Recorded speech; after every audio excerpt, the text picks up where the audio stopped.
ज्ञानतिमिरान्धस्य ज्ञानाञ्जनशलाकया चक्षुरुन्मीलितं येन तस्मै श्रीगुरवे नमः।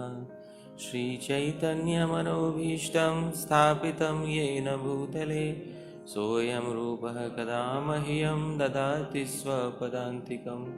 वन्देऽहं श्रीगुरो श्रीयुतपदकमलं श्रीगुरून् वैष्णवांश्च श्रीरूपं साग्रजातं सहगणरघुनाथान्वितं तं सजीवं साद्वैतं सावधूतं परिजनसहितं कृष्णचैतन्यदेवं श्रीराधाकृष्णपादां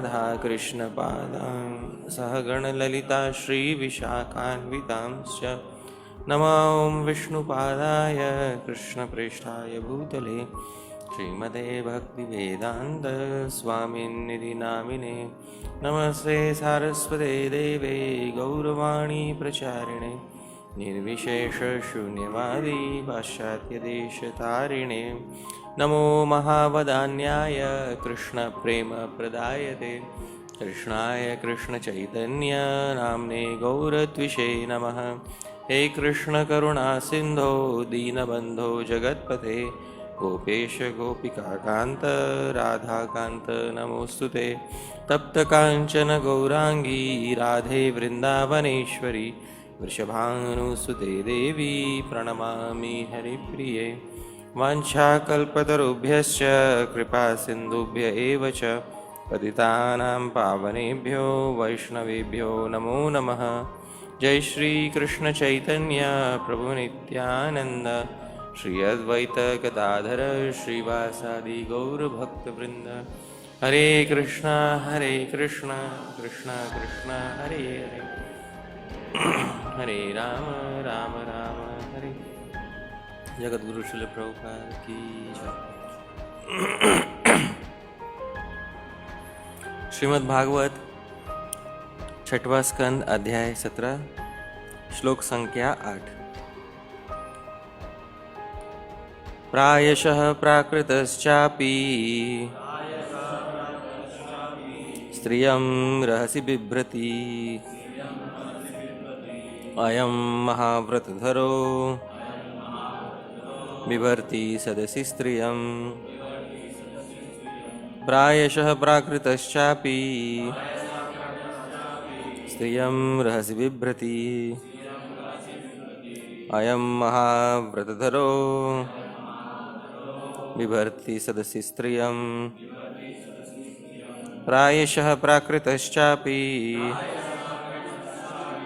स्त्रियं रहसि बिभ्रति अयं महाव्रतधरो बिभर्ति सदसि स्त्रियं।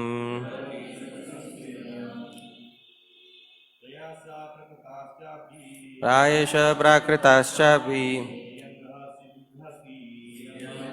बिभ्रति अयं महाव्रतधरो बिभर्ति सदसि स्त्रियं।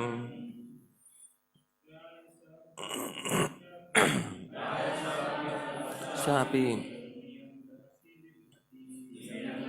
बिभ्रति महाव्रतधरो सदसि स्त्रियं।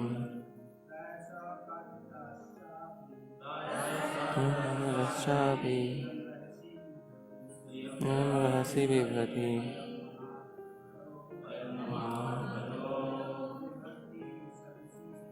बिभर्ति सदसि स्त्रियं।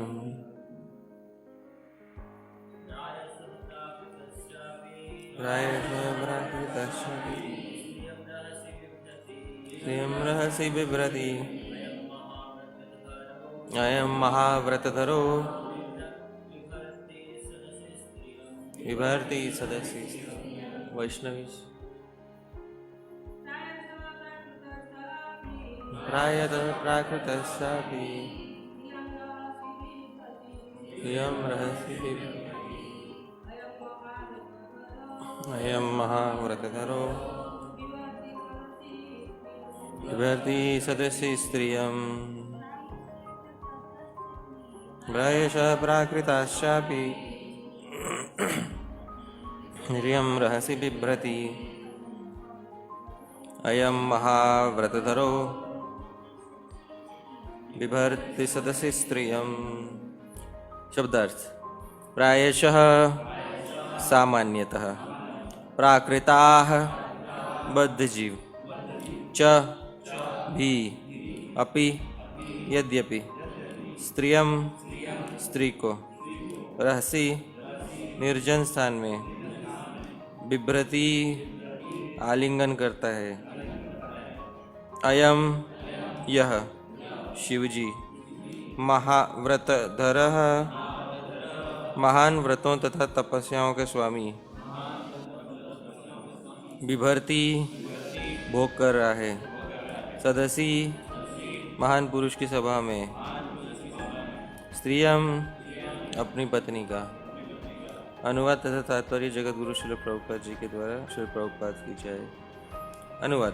प्रायः सामान्य पुरुष एकांत में ही अपनी पत्नियों का आलिंगन और भोग करते हैं। यह कितना आश्चर्यजनक है कि इतने बड़े तपस्वी महादेव परम साधुओं की सभा के बीच अपनी पत्नी का सबों के समक्ष आलिंगन कर रहे हैं। तात्पर्य। महाव्रतधरः शब्द का अर्थ ब्रह्मचारी है जो कभी नीचे पतित नहीं होता। शिव जी की गणना श्रेष्ठ योगियों में की जाती है, तो भी उन्होंने साधुओं की सभा में अपनी पत्नी का आलिंगन किया। चित्रकेतु इसकी प्रशंसा करते हैं कि शिव कितने महान हैं जो इस स्थिति में भी अप्रभावित बने रहे। अतः चित्रकेतु ने कोई अपराध नहीं किया, उसने मात्र अपना आश्चर्य प्रकट किया। मुखम करोति वाचालम पंगुम लंघयते गिरिम यत्कृपां तमहं वंदे श्रीगुरुं दीनतारिणं परमानंद माधवम श्री कृष्ण चैतन्य देवम्। ततः सप्तदेशे अमोघं महर्दिं प्राप्य खेचरन् विहस्य गिरीशं शापाद उमाया वृत्रतां गतः। श्रील श्रीधर स्वामी अनुवाद इस अध्याय के आरंभ में कहते हैं, ततः सप्तदशे 17वां अध्याय चल रहा है। अमोघ महर्दिम प्राप्य, और बहुत अमोघ महान संपत्ति को प्राप्त करके खेचरन आकाश में विचरण करता हुआ विहस्य गिरीशम शापात, तो ये उन्होंने भगवान गिरीश को जो है उन पे हंसने लगे, और हंसने के बाद गिरीशम शापाद उमाया, किसने शाप दिया? उमा ने शाप दिया। वृत्रताम गतः, उससे वे वृत्रासुर की अवस्था को प्राप्त हुए। ये 17वें अध्याय का एक ही श्लोक में सार जो है श्रील श्रीधर स्वामी ने दिया है। तो 17वें अध्याय का सार ये है कि 17वें अध्याय में आकाश में चढ़ते हुए जो हमारे चित्रकेतु हैं उन्होंने भगवान शिव जी पे हंसे। शिव जी पे हंसने के बाद उमा देवी के शाप से वृत्रासुर की अवस्था को प्राप्त हुए। ये 17वें अध्याय का सारांश एक ही श्लोक में श्रीधर स्वामी जी ने यहाँ पर बता कर दिया है। पुराने टीकाकारों की ओर भी दृष्टि डालना आवश्यक है कि उन्होंने इस विषय में क्या कहा है। तो जो प्राचीन टीकाकार है जैसे श्रील जीव गोस्वामी और श्रील विश्वनाथ चक्रवर्ती ठाकुर, तो श्रील जीव गोस्वामी जी ने इस श्लोक पे कोई टीका नहीं की है। श्रील श्रीधर स्वामी जी ने भी इस श्लोक पर टीका नहीं की है। श्रील विश्वनाथ चक्रवर्ती ठाकुर जी ने इस श्लोक पर टीका की है। विश्वनाथ चक्रवर्ती ठाकुर कहते हैं, महाव्रतधरो नैष्ठिक ब्रह्मचारी। तो जो महाव्रतधर का अर्थ है उसका अर्थ होता है नैष्ठिक ब्रह्मचारी। अब बात यह है, ब्रह्मचारी में 2 प्रकार होते हैं। एक होता है नैष्ठिक ब्रह्मचारी, दूसरा होता है उपकुर्वाण ब्रह्मचारी। उसमें आश्चर्य ये, नैष्ठिक ब्रह्मचारी वो होता है जो कभी भी ब्रह्मचारी आश्रम का त्याग नहीं करता और जो कभी गृहस्थ आश्रम में प्रवेश नहीं करता, उसको कौन सा ब्रह्मचारी कहते हैं? नैष्ठिक ब्रह्मचारी। और उपकुर्वाण ब्रह्मचारी वो होता है जो कुछ समय के बाद गृहस्थ आश्रम में प्रवेश करने की इच्छा रखता है उसको। तो दोनों ब्रह्मचारी ट्रेनिंग लेके आए होते हैं, एक नैष्ठिक होता है, एक उपकुर्वाण ब्रह्मचारी होता है।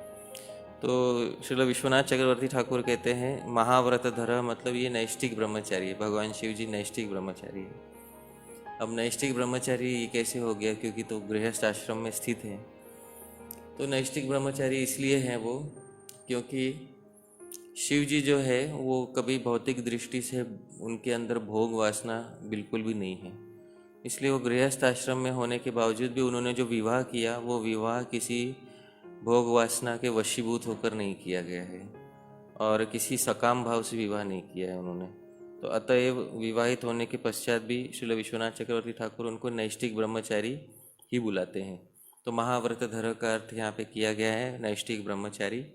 योगींद्र, योगींद्र मतलब सभी योगियों के स्वामी हैं भगवान शिव जी। और प्रियम बिभर्ति इति अचिंत्यम ऐश्वर्यम इति भाव, कहते हैं कि ये अपने पत्नी को इस प्रकार सभा में सबके सामने आलिंगन कर रहे हैं, ये उनका अचिंत्य ऐश्वर्य है। ये चित्रकेतु महाराज का यहाँ पर भाव है। तो ये हमारे आचार्य श्री विश्वनाथ चक्रवर्ती ठाकुर, इन्होंने ये कहा है कि इस अध्याय में जो शिव जी के ऊपर हंसे और जो भी कटाक्ष किया गया शिव जी के ऊपर, ये मात्र हास परिहास में चल रहा है। ये एक आचार्य का मत है, वो है श्रील विश्वनाथ चक्रवर्ती ठाकुर। श्रील जीव गोस्वामी का मत थोड़ा सा अलग है। श्रील जीव गोस्वामी ने इसमें जो मत दिया है वो इस श्लोक की टीका में नहीं दिया है, पर पहले के श्लोक की टीका में दिया है। चौथे श्लोक की टीका में जीव गोस्वामी कहते हैं, तत्रापि प्राचीन महद अपराधांतरस्य दुष्फलम आह, किसी प्राचीन महान अपराध का दुष्फल अब फलित होने लगा है। तो चौथे श्लोक से वो शिव जी का हास परिहास करना जब आरंभ करते हैं, तभी उस समय जीव गोस्वामी कहते हैं कोई प्राचीन महान अपराध वापस से फलित होने लगा है, ऐसा जान पड़ता है।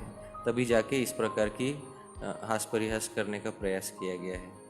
तो दो आचार्यों में इस प्रकार से मतभेद कैसे हो गया कि एक आचार्य बोलते हैं कि ये तो हास परिहास चल रहा है, दूसरे आचार्य बोलते हैं ये महान अपराध है पिछले जो वापस फलित हो रहा है। तो प्रभुपाद जी एक बात कहते थे हमेशा कि इंग्लिश में प्रभुपाद जी ने एक शिष्य को कहा था कि there is no reason why two आचार्यस can not have different opinions about the same subject matter. ऐसा बोला था कि ऐसा कोई ज़रूरी नहीं है कि दो आचार्यों का एक विषय में एक ही मत हो।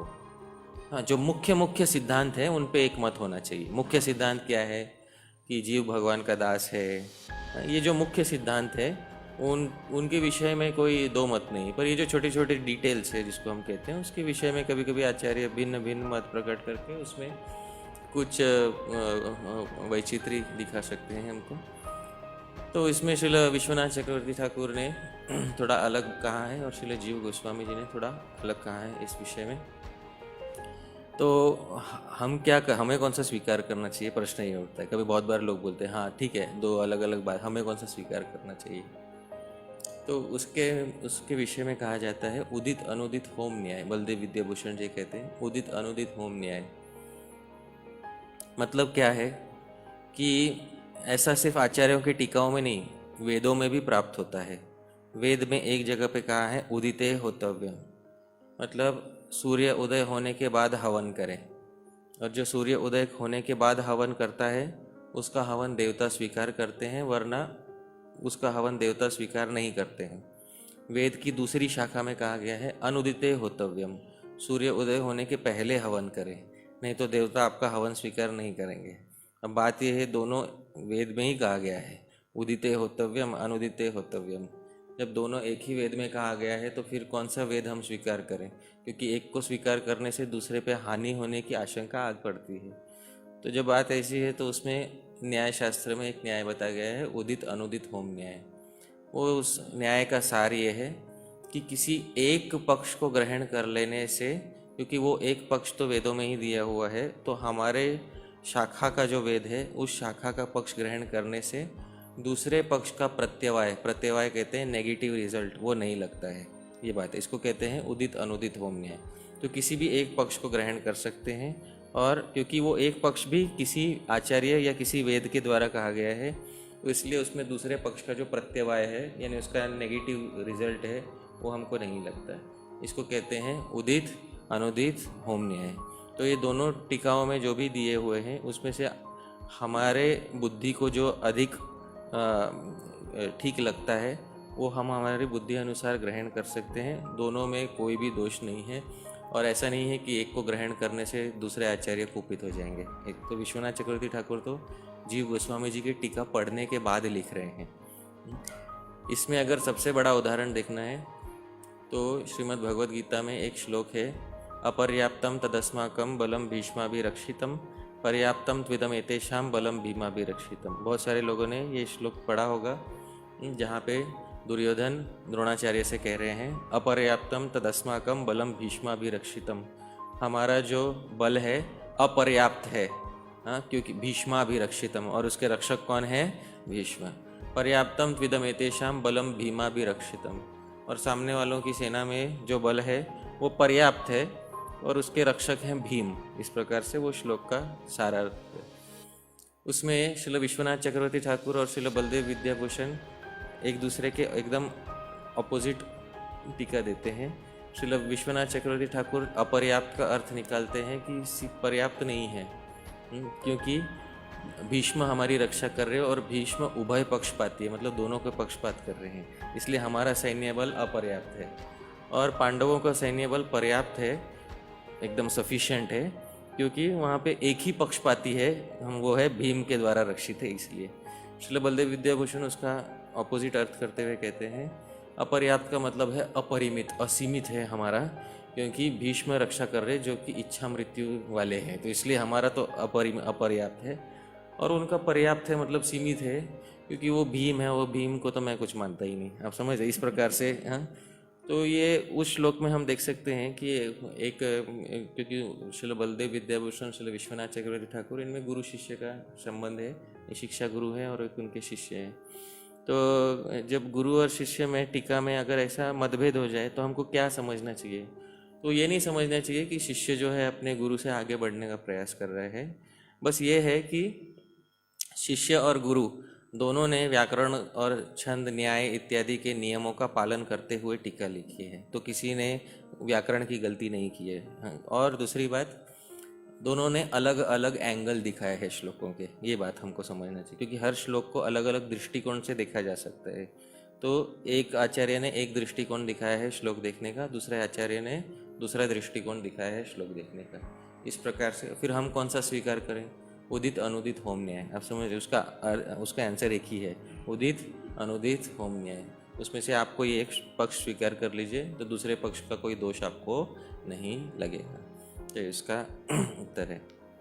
तो वैसे ही जीव गोस्वामी जी ने यहाँ पे कहा है कि कोई प्राचीन महान अपराध जो है वो इस समय फलित हो रहा है, और युक्ति संगत भी लगता है, क्योंकि अगर हास परिहास होता तो फिर उसका परिणाम शाप नहीं होता।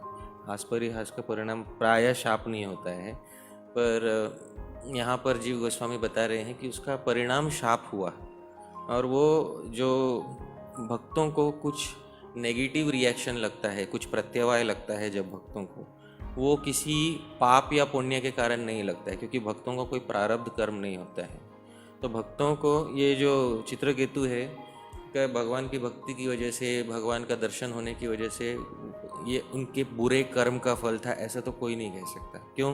क्योंकि जिसको भगवत दर्शन हो चुका है उसको प्रारब्ध से कोई लेना देना नहीं, उसका पुण्य और पाप कर्म सब खत्म हो चुका है। पर कर्म अलग होता है और अपराध अलग होता है। तो किसी का कोई पुण्य या पाप नहीं हो, फिर भी उसमें अपराध होने की संभावना हो सकती है। जय श्री जगन्नाथ बलदेव सुभद्रा की, श्री गौर निताय की। तो भक्त यद्यपि भक्त का कोई पाप और पुण्य नहीं होता है, फिर भी अपराध होने की संभावना हमेशा रहती है और उस अपराध का फल अवश्य लग सकता है। तो ये यहाँ पे हमको सिद्धांत जानना होगा। अच्छा, अब एक बात हमें समझनी चाहिए कि जब मैंने कहा कि भक्त को कोई प्रारब्ध नहीं होता, कोई पाप पुण्य नहीं होता, तो बहुत बार लोगों को ये बहुत आसानी से इस पर विश्वास नहीं बैठता है। मैंने एक बात देखा है कि ऐसे कैसे हो सकता है कि भक्तों को कोई पाप पुण्य नहीं हो। भक्तों के जीवन में सुख दुख तो आता ही है, तो वो सुख दुख कैसे आता है यदि पाप और पुण्य है नहीं। बात यह है कि हमको भक्ति के शास्त्रों में अतिशय श्रद्धापूर्वक जो लिखा हुआ है उसको एज इट इज़ कहने का प्रयास करना चाहिए, क्योंकि जो शास्त्रों में लिखा हुआ है उसको एज इट इज़ कहना ही तत्व कहना है, उसमें अपना कोई मिलावट करके नहीं कहना चाहिए। श्रील जीव गोस्वामी ने भक्ति संदर्भ में इस विषय पर चर्चा की है। ये जो चित्रकेतु का विषय है, इसके ऊपर श्रील जीव गोस्वामी ने भक्ति संदर्भ में चर्चा की है। श्रील जीव गोस्वामी सबसे पहले एक तो कहते हैं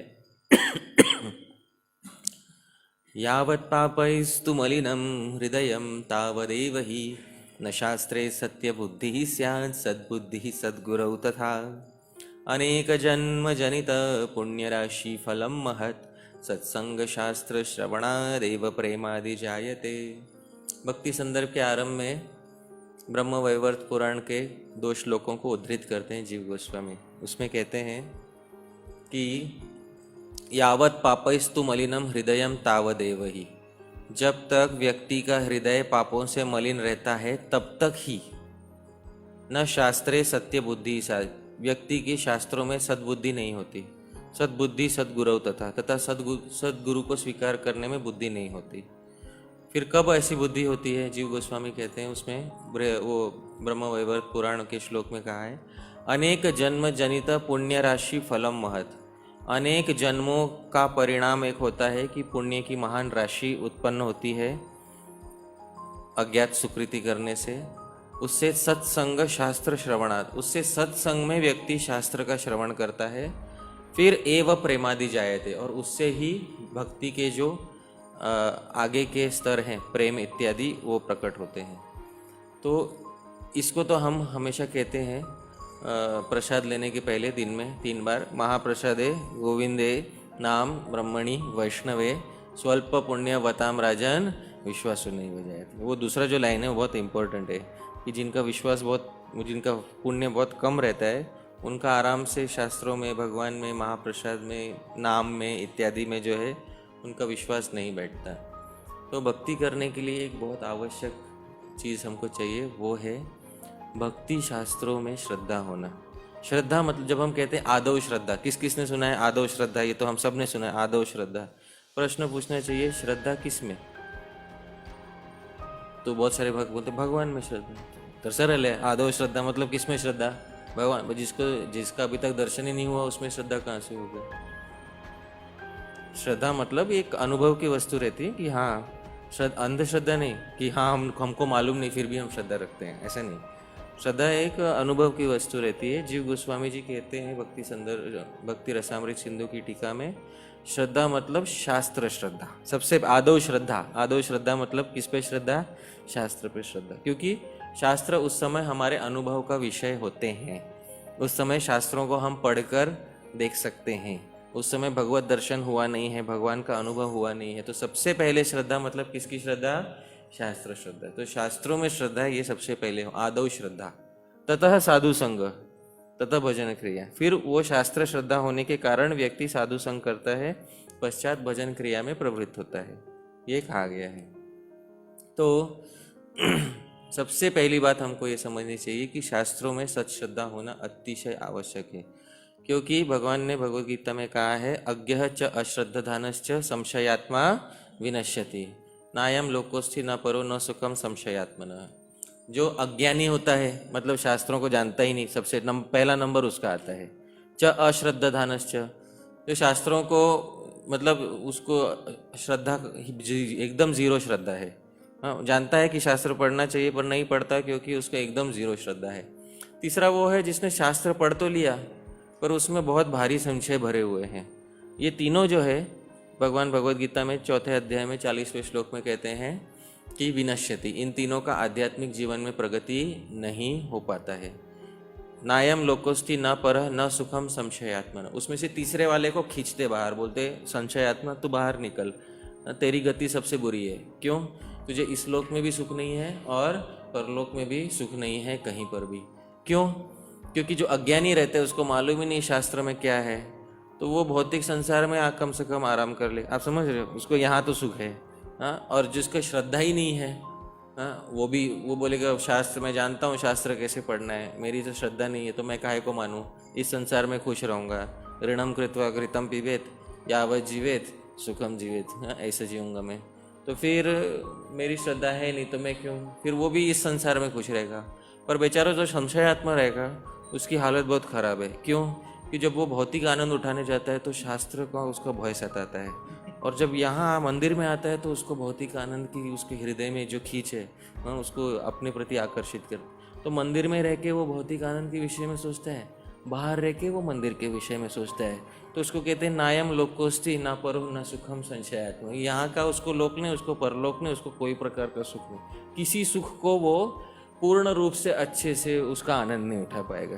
तो इसलिए संशयात्मा व्यक्ति को नहीं होना चाहिए। और दूसरी बात, अज्ञानी भी बिल्कुल नहीं होना चाहिए शास्त्रों के विषय में। तो ये हमको समझना चाहिए।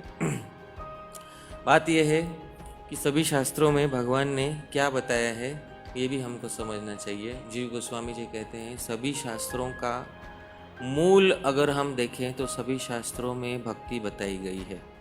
मूल देखेंगे तो भक्ति बताई गई है।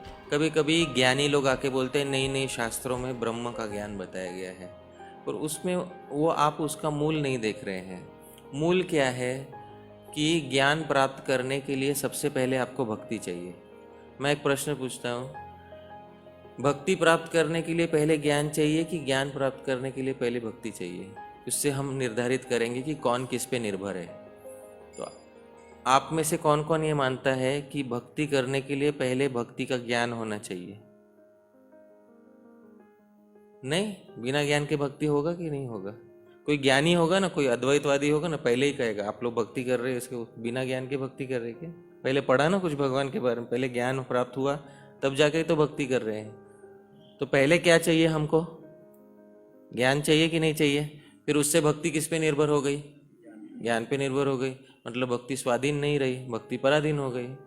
हाँ, फिर ऐसे ज्ञानी को हमने कहना चाहिए जरा शास्त्रों को ध्यान से पढ़िए। क्यों? क्योंकि उसी शास्त्र में लिखा है यस्य देवे परा भक्तिर यथा देवे तथा गुरौ तस्यैते कथिता ही अर्थ प्रकाशन्ते महात्मना। जिसकी परा भक्ति होती है भगवान में, और जैसे ही भगवान में जैसी भक्ति होती है वैसे ही भक्ति किस में होती है? गुरु में होती है। उसी को शास्त्रों के सारे अर्थ समझ में आते हैं। आप समझ रहे हैं? यही बात, हाँ, वो शास्त्रों में ही बात कही हुई है ये। तो सबसे पहले जो है उसको गुरु में भक्ति होना चाहिए, पश्चात उसको शास्त्रों में फिर जो है, मतलब जिसको हम कहते हैं ना, पहले शास्त्र में श्रद्धा होनी चाहिए। वो श्रद्धा क्या है? वो श्रद्धा कुछ नहीं बट भक्ति का ही एक स्तर है।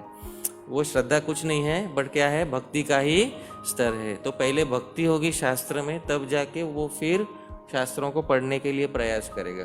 तो ज्ञान अर्जित करने से पहले उसको क्या चाहिए? भक्ति चाहिए। तो जीव गोस्वामी बोलते हैं जब उसका मूल ही भक्ति है, पूरे के पूरे प्रयास का मूल ही भक्ति है, तो हमको समझना चाहिए कि सभी शास्त्रों में यही बात बताई गई है। जीव गोस्वामी भक्ति संदर्भ में लिंग पुराण से एक श्लोक उद्धृत करते हुए कहते हैं, आलोड्य सर्वशास्त्राणि विचार्य च पुनः पुनः इदमेकं सुनिष्पन्नं ध्येयो नारायणः सदा। आलोड्य सर्वशास्त्राणि, हमने सभी शास्त्रों के पन्ने पलट लिए, विचार्य च पुनः पुनः, और बार बार विचार करके देख लिया, इदमेकं सुनिष्पन्नम, एक सिद्धांत ही अच्छे से निकल के आया, क्या? ध्येयो नारायणः सदा, हमेशा भगवान नारायण का स्मरण करो। इस प्रकार से जो है ये जीव गोस्वामी जी ने भक्ति संदर्भ में कहा कि सभी शास्त्रों में क्या देखना चाहिए हमको? भक्ति देखना चाहिए। दूसरी बात ये छोड़ दो, बाकी ये मनुष्य योनि में कम से कम कर्म योग कर सकते हैं, ज्ञान योग कर सकते हैं, भक्ति योग कर सकते हैं। बाकी जो मनुष्य इतर योनि है उसमें कौन सा कर्म योग या ज्ञान योग कर सकते हैं? आप बताइए। हो सकता है बाकी योनियों में कर्म योग हो सकता है मनुष्य के अलावा? पशु योनि में कोई कर्मयोगी हुआ है? नहीं। क्यों नहीं हो सकता पशु योनि में कर्मयोगी? उसका क्या कारण है? शास्त्रों में प्रमाण कोई? उसका प्रमाण शास्त्र में यह है, कर्मानुबंधिनी मनुष्य लोके, भगवद गीता में आपने पढ़ा होगा। कर्म का बंधन कौन से लोक में होता है? मनुष्य लोक में होता है। जब कर्म का बंधन जब कहा गया भगवद गीता में, हाँ, कर्मानुबंधिनी मनुष्य लोके, कर्म का बंधन सिर्फ मनुष्य लोक में होता है। इसका मतलब वो कर्म योग का भी जो पूरा का पूरा अधिकार है वो भी सिर्फ किसको है? मनुष्यों को है। कर्मणि एव अधिकारस्ते, अर्जुन तुम मनुष्य हो, तुम्हारा कर्म में अधिकार है। ज्ञान योग में भी अधिकार मनुष्यों का है, लेकिन बहुत सीमित मनुष्यों का है। ज्ञान योग वो प्राप्त कर सकता है जिसने सर्वप्रथम संन्यास ले लिया हो, उसके बिना ज्ञान योग की प्राप्ति नहीं है। आदि शंकराचार्य भारतवर्ष में सब जगह ज्ञान योग का प्रचार प्रसार कर रहे थे। आदि शंकराचार्य के शिष्यों में एक भी गृहस्थ नहीं है। आप देखेंगे आदि शंकराचार्य का कभी पेंटिंग देखा रहेगा, उसमें एक भी गृहस्थ शिष्य नहीं है। एक गृहस्थ से वाद विवाद हुआ था, उनका नाम था मंडन मिश्र। आदि शंकराचार्य जब जीत गए तो सबसे पहले उन्होंने उनको संन्यास दे दिया। उससे सिद्ध होता है कि ज्ञान योग में जो अधिकार है वो गृहस्थों का नहीं है। गृहस्थ ज्ञान योग में अधिकारी नहीं है, उसमें अधिकारी सिर्फ एक ही होता है। कौन होता है? सन्यासी अधिकारी माना गया है। फिर बाकी गृहस्थ जो कि 95% पॉपुलेशन जो है जिसको कहें, उनका अधिकार कौन से योग में आ जाता है? फिर भक्ति योग में आ जाता है सबका अधिकार। और जो मनुष्यों के इतर योनि है, दूसरे योनियों में भी, उनका अधिकार कौन से योग में आ जाता है? भक्ति योग में। जीव गोस्वामी कहते हैं, एक श्लोक उद्धृत करते हैं पुराणों से, कीट पक्षी मृगाणाम च हरौ संन्यस्त चेतसाम ऊर्ध्वमेव गतिम मन्ये किम पुनर्ज्ञानिनाम नृणाम। तो कीट पक्षी मृगाणाम च, कोई कीड़ा हो, कोई पक्षी हो, कोई जानवर हो, पर हरौ संन्यस्त चेतसाम, पर उन्होंने हरि में अपनी चेतना को अर्पित कर दिया है किसी तरह से। जैसे बहुत बार देखा जाता है कुछ कुछ मंदिरों में कुछ पशु आके प्रणाम करके चले जाते, बहुत बार आपने देखा होगा। तो उनका अधिकार कौन से योग में हो गया? फिर भक्ति योग में हो गया उनका अधिकार, क्योंकि कर्म योग नहीं कर सकते उस योनि में, ज्ञान योग नहीं कर सकते। तो इतने मतलब पशु इत्यादि योनि के लिए भी उनका अधिकार कौन से योग में हो जाता है? भक्ति योग। अच्छा, कोई बोलेगा फिर लेकिन जो कीड़े मकोड़े हैं जिनको थोड़ा भी ज्ञान नहीं है, उनका कैसे भक्ति योग होगा? तो उनके लिए अज्ञात सुकृति से भक्ति योग होता है, क्योंकि कभी भगवान के मंदिर की गलती से परिक्रमा लगा बैठते हैं, आप समझ रहे हैं? हाँ, कभी भगवान के चरणों में देह त्याग कर देते हैं। हाँ, देखा होगा आप सब लोगों ने। तो इससे कौन सी सुकृति बनती है? उनकी अज्ञात सुकृति। वो कर्म योग इत्यादि हो ही नहीं सकता उनके लिए। उनके लिए अज्ञात सुकृति बनने का कारण एक ही है, और वो है भक्ति योग। बोलते ऊर्ध्वम एवं गतिम मन्ये, ऐसों की तो ऊंची ही गति होती है, ऐसे पशु पक्षियों कीट की भी। लेकिन किम पुनर्ज्ञानी नाम नृणाम, पर कोई ज्ञानी मनुष्य अगर भक्ति करे तो उसके विषय में तो कहना ही क्या। तो इस प्रकार से बताया गया है। अच्छा, जीव गोस्वामी कहते हैं कर्म योग में सफल होने के लिए व्यक्ति को सदाचारी होना अतिशय आवश्यक है, क्योंकि कर्म योग में कोई दुराचारी व्यक्ति यदि कर्म योग करे तो वो अपने कर्मों को अर्पण नहीं कर सकता भगवान को। क्योंकि क्या कर्म योग मतलब क्या है? अपना स्वभाव अनुसार कर्म करना और परमेश्वर को अर्पण करना, इसी का नाम कौन सा योग कहलाता है? कर्म योग। तो कर्म योग यही है। बट अगर उससे दुष्कर्म हो जाए, वो दुष्कर्म को भगवान को कोई अर्पण कर सकता है क्या? तो नहीं कर सकता। वो दुष्कर्म करेगा तो फिर उसका फल उसको भोगना पड़ेगा। लेकिन भक्ति ऐसा है, जीव गोस्वामी कहते हैं सदाचारी हो या दुराचारी हो, दोनों प्रकार के लोगों का किस में अधिकार हो सकता है? भक्ति में अधिकार। उसमें जीव गोस्वामी कोई और श्लोक नहीं उद्धृत करते, बोलते भगवद गीता में ही देख लो, अपि चेत सुदुराचारो, अगला शब्द क्या है? भजते। भजते मतलब कौन सा योग आ गया है? भक्ति योग का अधिकार है। आप समझ रहे? ज्ञायते नहीं बोला है, जो ज्ञान योग का अधिकार होता है। कौन सा शब्द इस्तेमाल किया गया है? भजते माम अनन्य भाग साधुरेव समंतव्य सम्यक व्यवसितो ही स। श्लोक में भगवान ने भजते क्रिया का प्रयोग करके ये दिखाया है कि उसमें कोई दुराचारी भी हो तो भी उसका अधिकार कौन से योग में आ जाता है? भक्ति योग में। तो भक्ति योग एक यूनिवर्सल योग है, मतलब ये सभी के लिए, पूरे विश्व में सभी के लिए ये लागू होता है।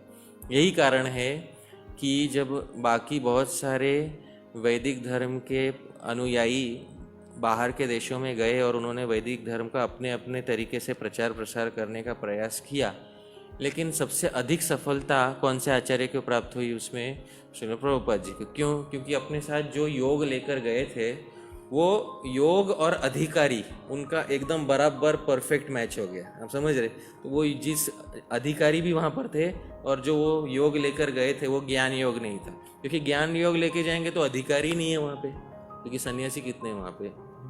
पाश्चात्य देश में कितने सन्यासी मिलेंगे आपको? वहाँ बहुत ही कम। हाँ, तो फिर कर्म योग का अधिकार नहीं है वहाँ पे, क्योंकि कर्म का अर्थ क्या होता है? कर्म मतलब वो नहीं जो ऑफिस में कर्म करते हैं। कर्म योग का अर्थ बहुत अलग रहता है। वर्ण और आश्रम के अनुसार जो हमारा स्वभाव निर्धारित है, उसमें जो वेदों में दिया हुआ विहित कर्म है, उसी को क्या कहते हैं? कर्म। और उसको भगवान को अर्पण करना, ये कौन सा योग कहलाता है? कर्म योग।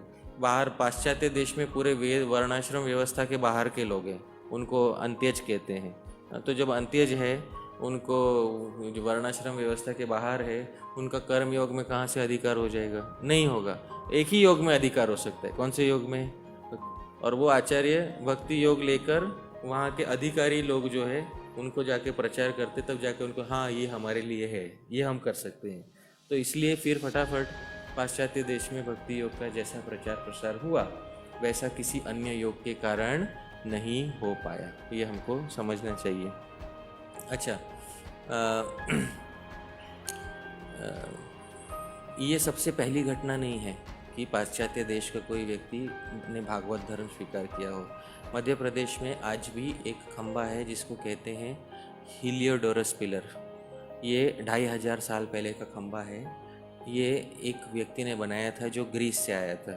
उस समय उनको यवन कहते थे। तो ये यवन था, उसका नाम था हीलियोडोरस। जब वो भारत में आया तो उसने बोला मैं आपका धर्म समझना चाहता हूँ, क्या धर्म है आपका? तो ब्राह्मण ने बोला तुम्हारी योग्यता, कोई बिल्कुल अधिकार ही नहीं है, कौन सा धर्म तुम्हारे लिए, कोई अधिकार नहीं है। उस समय किसी वैष्णव ने उसको ऐसा जान पड़ता है कि किसी वैष्णव ने उसको भागवत धर्म समझाया। और उस समय सबसे पहला रिकॉर्डेड हिस्ट्री में, आप ये गूगल पे देख सकते हैं, उसका नाम है हीलियोडोरस पिलर नाम है उसका।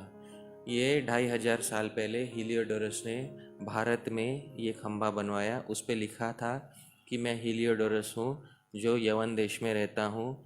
मैंने यह जो स्तंभ है ये गरुड़ जी के लिए और श्री वासुदेव जी के लिए यह स्तंभ मैंने बनाया है क्योंकि मैं उनका भक्त हूँ, ऐसा लिखा हुआ है उसमें। तो ये जो है सबसे पहला रिकॉर्डेड, हमको लगता है इस्कॉन में सबसे पहला पाश्चात्य देश में कौन हुआ वो इस्कॉन में हुआ। लेकिन इतिहास में सबसे पहले 2500 साल पहले भारत में एक यवन देश से एक व्यक्ति है, उसका नाम है हीलियोडोरस। उस समय उसने वो खंबा यहाँ पर बना के रखा। बाद में अंग्रेज़ों के समय वो खंबा निकाला गया, लोग उसकी पूजा करते थे और उस पर बहुत पूरा कुमकुम जम गया था। तो वो अंग्रेज़ों ने वो खुरेज के निकाला, उसके नीचे क्या लिखा हुआ है देखने के लिए। फिर उसमें ब्राह्मी अक्षर में लिखा हुआ था, उन्होंने उसको पढ़ के उसका संस्कृत में जो था उसका अनुवाद करके फिर निकाला। मालूम पड़ा कि कोई यवन था जो 2500 साल पहले भागवत धर्म स्वीकार कर गया था और फिर उसने ये भगवान की भक्ति के लिए ये स्तंभ जो है उसने वहाँ पर बनाया था। तो सभी समयों में भक्ति का अधिकार रहा है, ये हमको समझना चाहिए। उसके बाद जीव गोस्वामी जी कहते हैं कि कोई विषयों में अतिशय आसक्त हो तो भी उसके लिए भक्ति योग है। ज्ञान योग तो उसके लिए है ही नहीं, जो विषय में आसक्त है उसके लिए ज्ञान योग है नहीं, भक्ति योग है उसके लिए। कैसे? श्रीमद् भागवत में उद्धव जी को बोलते हुए भगवान कहते हैं 11वें स्कंद में 14वें अध्याय में 18वां श्लोक, बाध्यमानोपि मद्भक्तो विषयैरचितेन्द्रियः प्रायः प्रगल्भया भक्त्या विषयैर्नाभिभूयते। बोलते बाध्यमानो भी मत भक्त, मेरा भक्त यदि बद्ध भी हो, बद्ध हो किसमें भक्त हो? विषयैर, अनेक विषयों में बद्ध हो। अजितेंद्रिय, भगवान कहते हैं उसने इंद्रियों को बिल्कुल भी जीता नहीं हो, फिर भी प्रायः मैक्सिमम केस में ऐसा होता है। क्या होता है? प्रगल्भया भक्त्या, भक्ति इतनी प्रगल्भा हो, प्रगल्भा मतलब इतनी बोल्ड हो जाती है उसके जीवन में, विषयैर्नाभिभूय, विषयों को हरा के आगे बढ़ जाता है। मोस्ट केसेस में ऐसा होता है। कुछ केस में ऐसा क्यों नहीं होता? कोई बड़ा वैष्णव अपराध करके बैठ जाए ना तो वो अलग बात है, लेकिन नॉर्मल कंटिन्यू कर रहे हैं ना भक्ति, तो प्रायः मोस्ट के मैक्सिमम केस में वो व्यक्ति अपने विषयों को हरा के आगे बढ़ जाता है और विषयों के द्वारा पराजित नहीं होता। ऐसा भगवान कहते हैं उद्धव। अच्छा, जीव गोस्वामी कहते हैं वो सब छोड़ दो, संसार में व्यक्ति मनुष्य की सभी अवस्थाओं में मनुष्य भक्ति कर सकता है। सभी अवस्था में, सभी अवस्था में ज्ञान योग नहीं कर सकता, कर्म योग नहीं कर सकता। उदाहरण जीव गोस्वामी देते हैं, गर्भे सबसे पहली अवस्था कौन सी होती है? गर्भ में। गर्भ में कोई कर्म योगी हुआ है? गर्भ में तो पहले तो उसका उपनयन ही नहीं हुआ, वो कहाँ, वेद में अधिकार नहीं, कहाँ से कर्म योग करेगा वो? जीव गोस्वामी बोलते हैं कि गर्भ में श्री नारद कारित श्रवणे प्रहलादे प्रसिद्धम, प्रहलाद ने कहाँ से भक्ति आरंभ किया था? गर्भ से भक्ति। तो भक्ति का अधिकार कहाँ से आरंभ हो जाता है? गर्भ में। जीव गोस्वामी यहाँ पे भी नहीं रुकते, आगे कहते हैं बाल्य अवस्था में जब कर्म योग ज्ञान योग बहुत कम लोगों में होता है, उसमें सभी का भक्ति में अधिकार होता है। बोलते हैं श्री ध्रुवादिशु, ध्रुव इत्यादि में भक्ति कौन सी अवस्था में देखी गई है? बाल्य अवस्था में। उदाहरण देके बता रहे हैं क्योंकि एग्जाम्पल से क्लियर हो जाता है। बाकी ज्ञान योग कर्म योग के उदाहरण देखने जाओगे तो बिल्कुल नहीं मिलेगा इसमें। दूसरा बोलते हैं यौवने, युवावस्था में, जब इंद्रियां एकदम प्रबल रहती हैं, ऐसी युवावस्था में भक्ति करके निकालिए। किसने? जीव गोस्वामी कहते हैं श्रीमद अम्बरीशादिशु, अम्बरीश महाराज इत्यादि ने युवावस्था में भक्ति करके निकाली है। फिर उसके बाद कहते हैं वार्धक्य, बुढ़ापा आ गया, तब भक्ति आरंभ की है, फिर भी अधिकार हुआ है। किसका? तो बोलते हैं श्री धृतराष्ट्रादिशु, धृतराष्ट्र इत्यादि का बुढ़ापे में भक्ति में अधिकार हुआ, जो विदुर के एकदम कटाक्ष सुनने के बाद भक्ति योगी हुए। उसके बाद जीव गोस्वामी बोलते हैं मरने, एकदम मरने को आ गया तो भी भक्ति योग में अधिकार होता है। बोलते किसका? अजामिल आदिशु, मतलब अजामिल इत्यादि का देखा गया है कि एकदम मरने के समय भी भक्ति योग में अधिकार हुआ है उनका। उसके बाद बोलते हैं वो छोड़ दो, स्वर्गितायाम, स्वर्ग जाने के बाद, हाँ मतलब वो इंश्योरेंस के ऐड में कहते हैं ना कि हाँ जीने के साथ भी जीने के बाद भी, आप समझ वैसा। हाँ तो मतलब स्वर्ग, मरने के बाद स्वर्ग जाने में भी भक्ति में अधिकार होता है। उसमें कहते हैं श्री चित्रकेतु आदिशु, तो मरने के बाद भी स्वर्ग में भक्ति किस में देखी गई है? श्री चित्र, क्योंकि चित्रकेतु क्या बताएगा? स्वर्ग में सभी स्त्रियों के साथ आलिंगन करके यान में एकदम घूम रहा था। उसमें लिखा है हरिम गापयन, लिखा है श्लोक में, इसी अध्याय में आरंभ में लिखा है भगवान हरि के गुण गाता हुआ। मतलब कितना विचित्र चित्र होगा कि ऐसे दो हाथ जो है दो स्त्रियों पे और हरि के गुण गाता हुआ स्वर्ग लोक में। हाँ आप जरा इमेजिन कीजिए ऐसा व्यक्ति, हाँ कभी अगर इस्कॉन के मंदिर में हम बोलेंगे तो सहज है, आप समझ। हाँ ऐसा थोड़ी कभी कोई हरि के गुण गाता है कि हाँ दो साइड में सब स्त्रियां हैं और हरि के गुण गाते बैठ रहे हैं, आप समझ। तो ये हमारे लिए स्वीकारणीय नहीं है। पर भक्ति ऐसी है ना, हमको समझना चाहिए वो कौन से भक्त में प्रकट हो जाए ये हम नहीं कह सकते। तो चित्रकेतु को इच्छा थी पिछले जन्म में कि हाँ हमको ऐसा भोग मिले, परिणाम स्वरूप उनको भोग मिला, लेकिन वो भक्ति फिर भी उनके साथ गई। कहाँ गई उनके साथ? स्वर्ग में। स्वर्ग में वो स्त्रियों के साथ आलिंगन करके गा रहे हैं, वो गा रहे हैं तो भी किसके गुण गा रहे हैं? भगवान हरि के। उस समय बॉलीवुड नहीं था तो गाने सिर्फ एक ही, मुख्य रूप से एक ही तरह के गाने गाए जाते थे। किसके गाने गाए जाते थे? भगवान श्री कृष्ण के। हमारे भारत में भी देखेंगे जब ये बॉलीवुड इत्यादि नहीं था उस समय दो ही प्रकार के गीत थे। एक थे लौकिक गीत जो कालिदास इत्यादि के काव्य थे, और एक मुख्य रूप से जो है भगवान के गीत थे। तो प्रायः सभी लोग भगवान के गीत गाया करते थे, तो ये हमको समझना चाहिए। अच्छा, जीव गोस्वामी कहते हैं नारकितायाम अपि, जो नरक भी चले गए उनका भी किस में अधिकार हो सकता है? भक्ति योग में। उसमें एक श्लोक उद्धृत करते हैं नरसिंह पुराण से, यथा यथा हरेर नाम कीर्तयन्ति स्म नारकाः तथा तथा हरौ भक्तिम उद्वहन्तो दिवम ययु। तो एक बार जनक महाराज किसी कारणवश थोड़े समय के लिए उन्होंने नरक का दर्शन किया था। उस समय जनक महाराज ने देखा अरे ये सब लोग इतने पीड़ा में हैं। तब जनक महाराज ने सबको बोला था सब लोग हरि का कीर्तन करो। तो जनक महाराज ने उपदेश किया सबको, सभी लोग नरक में रहने वाले लोग कीर्तन करने लगे। जनक महाराज के उपदेश से, उनके मुख से सुनने के बाद फिर जब उन्होंने कीर्तन किया तो लिखा है धीरे धीरे हृदय में भक्ति धारण करते हुए वो सब स्वर्ग को चले गए। तो इस प्रकार कहा गया है। तो सभी अवस्थाओं में जो है भक्ति योग का अधिकार मनुष्य को हो सकता है। अच्छा, कुछ समय है प्रभु? कितना समय है? Do we have time? 9 o'clock? Okay. आप में से कितने लोगों ने थोड़ा बहुत व्याकरण पढ़ा है? संस्कृत व्याकरण थोड़ा बहुत पढ़ा है? बचपन में थोड़ा पढ़ाया है सबको? मेरे पीछे मैं तो जिसने हिंदी या संस्कृत का सब्जेक्ट लिया था उसने सीखा होगा। मैं बोलता हूँ आपको याद आएगा। कर्ता ने कर्म को करण से संप्रदान के लिए अपादान से संबंध काके की अधिकरण में पर है। सुना है कि नहीं सुना है? हाँ, इसको विभक्ति कहते हैं। क्या कहते हैं? विभक्ति कहते हैं। उसी पे टेबल बनता है। राम राम रामः रामम रामव रामान रामेण रामाभ्याम रामई, इस प्रकार से जो टेबल चलता है उसी पे चलता है। तो प्रथमा विभक्ति होती है कर्ता। कौन सी विभक्ति होती है? कर्ता। जीव गोस्वामी कहते हैं सभी विभक्तियों में भक्ति ही श्रेयस्कर है। आप समझ रहे? सभी विभक्तियों में क्या श्रेयस्कर है? भक्ति। क्योंकि सबसे पहली विभक्ति होती है कर्ता। कर्ता मतलब जो क्रिया को करने वाला होता है उसको क्या कहते हैं? कर्ता। भौतिक संसार में कर्ता को कोई बुरा परिणाम भी प्राप्त हो सकता है। उदाहरण देता हूँ मैं। जैसे मैं बोलता हूँ, जैसे मैं एक व्यक्ति, देवदत्त ने गाय को मार दिया, इसमें कर्ता कौन हुआ? देवदत्त। आप समझ रहे हैं? हाँ, अच्छा, देवदत्त को अच्छा फल मिलेगा या बुरा फल मिलेगा? बुरा फल मिलेगा। आप समझ रहे हैं, भौतिक संसार में ऐसा। अच्छा, उसी कर्ता में भक्ति डाल दो। देवदत्त ने भगवान का भजन किया, आप समझ रहे हैं, तो अभी देवदत्त को क्या मिलेगा? अच्छा फल मिलेगा या बुरा फल मिलेगा? अच्छा, तो प्रथमा विभक्ति में श्रेयस्कर कौन सी है, क्या है? भक्ति। अच्छा, द्वितीय विभक्ति में, द्वितीय विभक्ति मतलब कर्म। हाँ, जैसे देवदत्त ने गाय को मारा, किसको मारा? गाय। तो गाय को उस समय अच्छा फल मिला या बुरा फल मिला? बुरा फल मिला, क्योंकि उसको मारा। आप समझ रहे हैं, ये तो भौतिक संसार की बात है।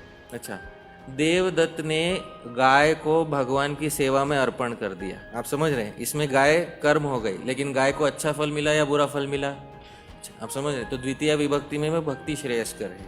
अच्छा, तृतीय विभक्ति में देवदत्त ने यज्ञदत्त के द्वारा ब्राह्मण का वध करा दिया। आप समझ रहे हैं, हाँ?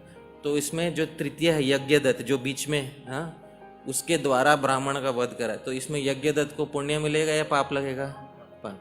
तो देवदत्त ने लेकिन यज्ञदत्त के द्वारा भगवान को पुष्प की माला अर्पण कर दी। आप समझ रहे हैं, इसमें भक्ति हो गया। तो हाँ, तृतीय विभक्ति में भी भक्ति होने पर, हाँ, व्यक्ति को अच्छा फल मिलेगा या बुरा फल मिलेगा? अच्छा फल मिलेगा। अच्छा, चौथा, उसको कहते हैं संप्रदान। जब किसी को कोई चीज दे देते हैं ले वापस लेने की भावना नहीं होती, उसको क्या कहते हैं? संप्रदान। मतलब ऐसे जैसे धोबी को कपड़े देते हैं तो वापस लेने की भावना से दिए, वो वाला नहीं। जब किसी को देते हैं लेकिन वापस लेने की भावना नहीं होती, उसको कहते हैं संप्रदान। उदाहरण, देवदत्त ने यज्ञदत्त को जहर मिली मिठाई दे दी। आप समझ रहे हैं, उसमें यज्ञदत्त को मिला है, अच्छा मिला या बुरा मिला? बुरा मिला। अच्छा, देवदत्त ने यज्ञदत्त को भगवान का महाप्रसाद खिलाया। आप समझ रहे हैं, यज्ञदत्त को मिला, संप्रदान हुआ, तो इस कारण यज्ञदत्त को पुण्य प्राप्त हुआ। अच्छा, पंचमी कहते हैं अपादान, से अलग होना। जैसे वृक्ष से पत्ता गिरा, तो उसमें वृक्ष से वो हुआ, वृक्ष हुआ अपादान। तो देवदत्त ने यज्ञदत्त से 10,000 रुपये चुरा लिए। आप समझ रहे हैं, इसमें यज्ञदत्त अपादान हुआ। अब यज्ञदत्त को अच्छा लगेगा या बुरा लगेगा? बुरा लगेगा, क्योंकि चोरी हो गया उसके पैसे। पर देवदत्त ने यज्ञदत्त से कुछ दूध, घी इत्यादि लेकर भगवान को अर्पण कर दिया। इसमें यज्ञदत्त का अच्छा होगा या बुरा होगा? अच्छा। फिर षष्ठी विभक्ति, संबंध। षष्ठी यद्यपि विभक्ति नहीं, उसमें कारक नहीं मानते हैं षष्ठी को, लेकिन फिर भी षष्ठी विभक्ति लेते हैं, संबंध दिखाता है। देवदत्त के पुत्र यज्ञदत्त ने ब्राह्मण का वध किया। आप समझ रहे हैं, तो वो तो पुत्र है, लेकिन वो पुत्र ने गलत कार्य किया, उसका पिता को भी तो बुरा लगेगा ही, कुछ ना कुछ फल उसका पिता को भी मिलेगा ही, क्योंकि पिता ने अच्छा संस्कार नहीं दिया था। तो यह संबंध में भी बुरा फल प्राप्त हो सकता है। लेकिन देवदत्त के पुत्र यज्ञदत्त ने अपना जीवन भगवान को समर्पित कर दिया, इसमें देवदत्त को क्या मिलेगा? पुण्य मिलेगा या नहीं मिलेगा? सप्तमी विभक्ति मतलब में, किसी में। तो देवदत्त में बहुत बुरे गुण हैं। आप समझ रहे हैं, हाँ? और यदि कहें देवदत्त में भगवान की भक्ति है, तो सभी विभक्तियों में क्या होने से व्यक्ति का कल्याण होगा? भक्ति होने से कल्याण होगा। तो व्याकरण को उसकी पराकाष्ठा पर यदि पहुंचाना है तो सभी विभक्तियों में क्या होनी चाहिए? भक्ति होनी चाहिए। ये बात हमको समझनी चाहिए। तो ये भक्ति का महात्म्य भक्ति संदर्भ में बहुत अलग अलग पॉइंट ऑफ व्यू से जीव गोस्वामी ने बताया है। तो यदि किसी की विशेष जिज्ञासा है या कोई जानना चाहते हैं तो उनको ये जो श्रीमद् भागवत चैतन्य चरितामृत पढ़ने के बाद उनको गोस्वामी गणों के ग्रंथों का अवगाहन अध्ययन करने का प्रयास करना चाहिए। तो आप सभी का बहुत बहुत धन्यवाद। आज आपने यहाँ पर अपना मूल्यवान समय हमको दिया। मैं पुनः धन्यवाद देना चाहता हूँ आदिकर्ता प्रभु को, धनंजय जगन्नाथ प्रभु को, अनादि मोहन प्रभु को, जिन्होंने आज यहाँ आमंत्रित करके हमें गौरवान्वित किया। जगत गुरु श्रील प्रभुपाद की जय। हरे Krishna. So we no time for questions too, or 1 or 2 questions? 1-2 प्रश्न यदि है तो वो प्रश्न हम ले सकते हैं। Yes,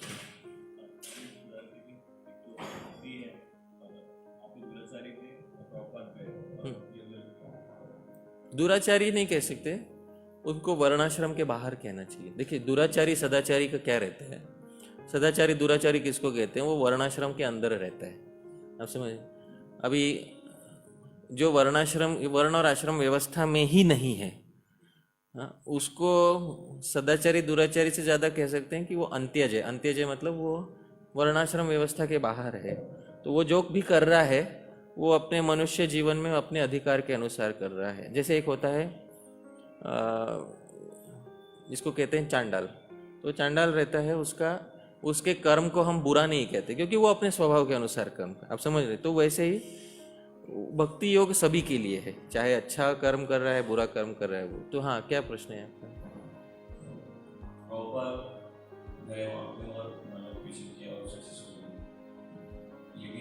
उससे पहले भी हम देख रहे थे भक्तिसिद्धांत सरस्वती ठाकुर ने ऑडियो कृष्ण तो उस टाइम पे सक्सेस नहीं हुआ, हिस्ट्री है ना, और लोगों ने प्रयास किया था पहले। तो क्या कारण है कि प्रभुपाद जी गए तभी इतना बड़ा सफलता प्राप्त हुई और पहले गए थे तभी इतनी बड़ी सफलता? देखिए, कुछ सफलता तो पहले भी प्राप्त हुई थी, ये भी कहना चाहिए, क्योंकि जो श्रील भक्ति सिद्धांत सरस्वती ठाकुर जी के कुछ शिष्य हैं गए थे, उन्होंने भले ही हजारों में नहीं बनाए हो पर कुछ 5-10 कम से कम इतने लोगों को आकर्षित करने का प्रयास किया था। उसमें से एक जो है, 1 या 2 जर्मनी से, उनका नाम भी मुझे याद है। एक का नाम था सदानंद प्रभु, जो आके भक्ति सिद्धांत सरस्वती ठाकुर से दीक्षा लिए थे, और एक और थे जिन्होंने दीक्षा लिया था श्रील भक्ति सिद्धांत सरस्वती ठाकुर से। इंग्लैंड में 2 महिलाओं ने भक्ति सिद्धांत सरस्वती ठाकुर से दीक्षा लिया था, ये भी रिकॉर्ड में है। 2 ladies from England who took diksha, और उनका नाम भी दिया हुआ है, क्या रखा था श्रील भक्ति सिद्धांत सरस्वती ठाकुर ने। लेकिन हाँ, ये बात सही है कि उतना मेजर नहीं हो पाया जितना प्रभुपाद जी के समय। अब क्या कारण है कि प्रभुपाद जी के समय वो हो पाया? तो प्रभुपाद जी जो भक्ति योग का प्रचार करने गए, उसमें जो सारे फैक्टर्स हम बोलते हैं, सारे जो घटक हैं सफलता के, वो सारे घटक उस समय भगवत कृपा से विद्यमान हो गए थे। क्या घटक चाहिए? सबसे पहले जो ग्रंथ सामग्री चाहिए, जो इतनी सा प्रचार करने के लिए भगवत गीता, श्रीमद् भागवत, ये अनुवादक स्वयं गए थे। आप समझ, इसमें जो ग्रंथों के अनुवादक है, गौड़िया मठ में ग्रंथों के अनुवादक थे श्रील भक्ति सिद्धांत सरस्वती ठाकुर। वो ग्रंथों के अनुवादक स्वयं नहीं गए थे। तो जो ग्रंथों के अनुवादक हैं वो स्वयं गए थे, और जो कहते हैं ना, ग्रंथ भागवत लेकर व्यक्ति भागवत गए थे। ये आपको ये यहाँ पर कहना पड़ता है। तो ग्रंथ को प्रचार, क्योंकि प्रचार सबसे ज़्यादा होता है ये ग्रंथों का वितरण करने से, तो वो जो बैकअप था ग्रंथों का, वो प्रभुपाद जी के पास था। और वो ग्रंथों को पढ़ के ही आज भी जो मैक्सिमम लोग भक्त हुए हैं वो ग्रंथों को पढ़कर ही भक्त हुए। ऐसे 1-to-1 बातचीत करके बहुत कम ही लोग शायद भक्त हुए रहेंगे। तो सबसे पहले शास्त्र में श्रद्धा उत्पन्न करने के लिए शास्त्र तो चाहिए, है कि जब शास्त्र ही बहुत कम लेके जाएंगे तो वो शास्त्रीय श्रद्धा उत्पन्न होने का प्रश्न नहीं होता। तो पहली बात यह है कि प्रभुपाद जी के साथ एक बहुत बड़ा, उनके साथ एक एसेट जो था वो था उनके ट्रंक में जो लेके गए थे उनके ग्रंथ श्रीमद् भागवतम। वो ग्रंथ यहाँ गीता प्रेस है गोरखपुर में, वहाँ से उन्होंने छपवा कर लेके गए थे। उनके मित्र थे श्री हनुमान प्रसाद पोद्दार, उन्होंने प्रभुपाद जी का पहला वॉल्यूम ऑफ श्रीमद् भागवतम वो जो है छपवा कर दिया था। तो ये ग्रंथ लेकर प्रभुपाद जी गए थे, और वो ग्रंथों के कारण बहुत सारा प्रचार प्रसार हुआ। पहली बात तो ये है। उसमें भी यूएस में आप ज़रा ध्यान से देखेंगे, पहले कुछ साल प्रभुपाद जी को स्ट्रगल रहा था, पहला 1-1.5 साल जो है स्ट्रगल रहा था। तो जब ग्रंथ अधिक संख्या में छपने लगे और वितरित होने लगे, उसके बाद ज़्यादा लोग आने लगे। दूसरी बात यह है कि प्रभुपाद जी, मैं ये कहना चाहता हूँ कि प्रभुपाद जी विशिष्ट रूप से बहुत कठिन परीक्षा पास करने के बाद गए थे। एकदम लास्ट मोमेंट पे भी परीक्षा हो गई थी प्रभुपाद जी, जब वो जहाज़ में चढ़ गए, सब कुछ परिवार का सब कुछ छोड़कर, कोई और इच्छा नहीं, फिर भी सिर्फ 40 रुपया जेब में। उसमें भी व्यक्ति शिप पे चढ़ता है, उस समय भी हवाई जहाज़ थे, लेकिन जब प्रभुपाद जी गए थे तभी भी उनको शिप में वो इतने दिनों का यात्रा करके जाना। उसमें भी वो सुमति मोरारजी थे, वो बोले आप मर जाओगे उधर जहाज़ पे, काहे को आप जा रहे हो। फिर भी प्रभुपाद जी का नहीं कहना कि मैं तो जाऊंगा। फिर वो जहाज़ में पहले दिन ही भीषण परीक्षा हो जाना। आप समझ कि भगवान, आपने सब कुछ दे दिया भगवान के लिए, आप कुछ बाकी नहीं छोड़ा आपने, और उसके बाद भी भगवान आपके अंतिम मोमेंट पे भी परीक्षा लेते हैं। उसके बाद भी भगवान के प्रति अपना आनुकूल्य ज़रा भी नहीं खोना और ये बोलना कि आपकी जैसी इच्छा है वैसा आप कीजिए। उस समय भगवान फोर्स हो गए, कलयुग में किसी को दर्शन प्राय नहीं देते और किसी टीन के कंटेनर में तो कभी नहीं देते। हाँ, लेकिन भगवान उस समय विवश हो गए कि उस समय भगवान को वहाँ आना पड़ा और भगवान फिर हृदय पे हाथ रख के भगवान ने बोला कि अभी फिक्र मत करना, आगे हम देख लेंगे, उसका कोई फिक्र मत करना, ठीक है। तो ये जो है, ये बहुत सारे घटक एक साथ जो है आए हैं वो सफलता प्रदान करने के लिए। लेकिन एक मुख्य घटक अवश्य है कि पुस्तकें होना, ग्रंथ सामग्री होना, लोगों का शास्त्रीय श्रद्धा बैठना, ये बहुत मुख्य है। और यह मंदिरों के द्वारा हमको यही करना है कि जो प्रभुपाद जी की पुस्तक हम वितरित करते हैं उसमें लोगों की शास्त्रीय श्रद्धा बैठ जाए, फिर वो अपने आप मंदिर से जुड़ जाएंगे, तो वो बहुत आसान रहेगा फिर। तो ये सब कारण हैं। प्रभुपाद जी, उनकी खुद की प्योरिटी, उन्होंने भगवान के द्वारा दी हुई परीक्षा भी पास कर जाना, ग्रंथ सामग्री साथ में ले जाना, स्वयं अनुवादक हैं, टीकाओं को पढ़ते हैं। बहुत सारी टीकाओं में देखे, here Vishwanath Chakravarti Thakur says, here Madhvacharya says, here Veer Raghavacharya says. खुद टीकाकारों के दृष्टिकोण को समक्ष लेके आना भक्तों के, ये सब अच्छे टीकाकार के ये सब लक्षण हैं, ग्रंथकार के ये सब लक्षण हैं अच्छे। तो ये सब वो प्रभुपाद जी में विद्यमान है और इसी कारण से उनको वो सफलता प्राप्त हुई है। तो ये प्रश्न का उत्तर है।